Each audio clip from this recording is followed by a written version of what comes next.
This is how COVID-19 is spread. Through air currents potentially carrying microscopic droplets full of coronavirus. When we talk, breathe, or cough. We can see this thanks to an imaging technique that lets us peer into the invisible world of airflow. And using this same technique, we can see if masks really do help to stop the spread of coronavirus.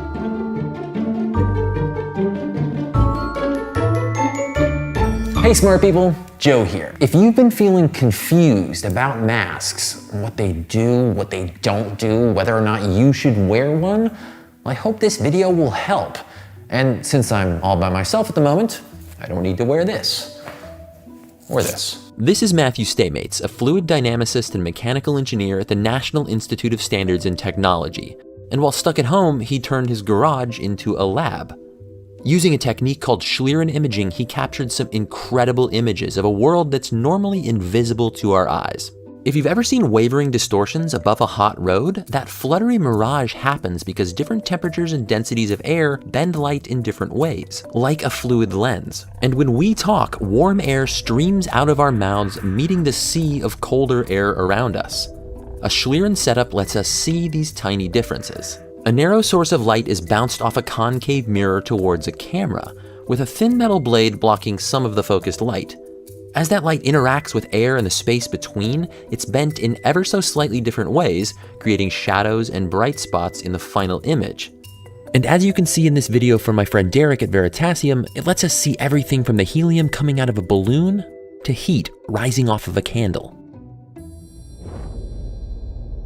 And at 250 frames per second, it shows us exactly why masks work to slow airborne infection. Now, it's important to remember that we can't see viral particles in these images. They're too small. But the viruses are carried on that breath just like a river carries fish. In fact, an individual viral particle is smaller than the weave of most fabrics. So why does this work? Well, masks help in two interesting ways. First, it's important to understand that viruses don't float around alone. They fly out in droplets of moisture. Most droplets are heavy enough that they fall within 2 meters or so, but any person or object within that distance can get bathed in virus. And without a mask, some of those droplets can evaporate into super tiny particles of infection that can float on air currents far from your mouth or nose. And these micro droplets are extremely hard for any mask to filter out. But with a mask on, in the warm, humid space between your mouth and the mask, those larger droplets don't have time to evaporate, and they can be captured by common fabrics. If it feels hot and humid in here, that means it's working. And the second way that masks work is that any droplets that do get through now have less momentum. The air currents disperse in eddies and swirls instead of flowing away in streams, which means droplets won't travel as far. So which mask is the best mask? If it seems like recommendations change all the time, that's because doctors and scientists know more now than they did months ago. And they'll know more months from now than they do today, because that's exactly how science is supposed to work. What we do know is whether you're using a bandana, an N95 mask, or a cloth mask you sewed at home, they all still have a lot of droplet blocking power. But that mask has to fit. This is almost like not wearing a mask at all. A mask that's too tight or has too many thick layers can actually force more air out the sides. A good test is to see if you can blow out a candle through your mask from about 1 foot away.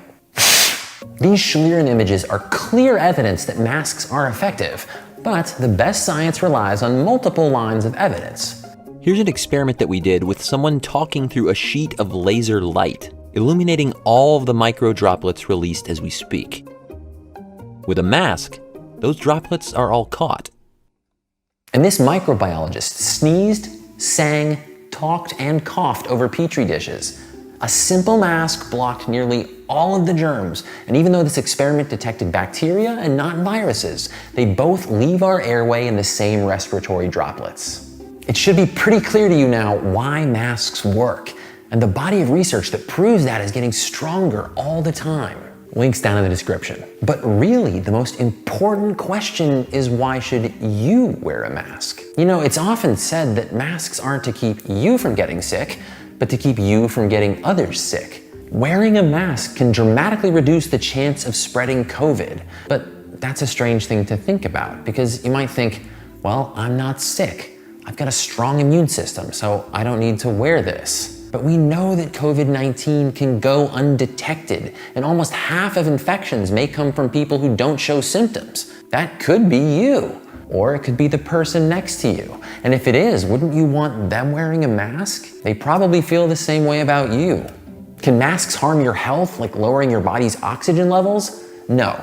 That's a myth, and it's been tested over and over again by healthcare workers who work all day in masks.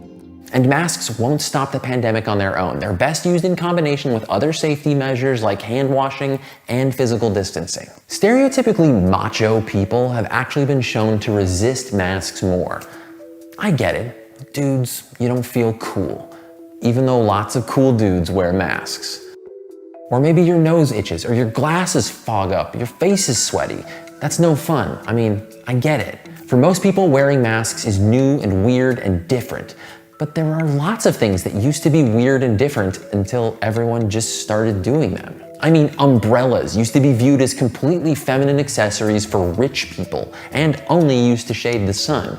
Until one day, some masculine men decided that they were tired of getting rained on, and suddenly enough people were using umbrellas that they became like the most boring, socially acceptable thing ever. It's true, look it up. And this is also a sign that you want to protect others and have them protect you. And the sooner that this becomes part of everyone's normal everyday life, the sooner we can all get back to normal everyday life. In every pandemic in history, it's the actions and choices of individual people that have made the difference. A mask can stop a virus, but it also sends a message. We're all in this together. And that's something we all need to hear right now and every day. Stay curious. Thanks for watching this video, and I hope that you'll send it to somebody that you know that needs to hear this message. But remember, what we know from social psychology is that shaming people into wearing masks, that's not gonna work. So come at it with an open mind and an open heart, and we can all do this together. And like always, I'd like to thank everyone who supports the show on Patreon. We couldn't do it without you, this video or any other video. And we're so glad, especially now, to have your support. If you'd like to join our community, there's a link down in the description. You can learn more about that. And if not, we're just glad you're here this week. See you next time. Now, I swear I did this before. And the sooner that this becomes a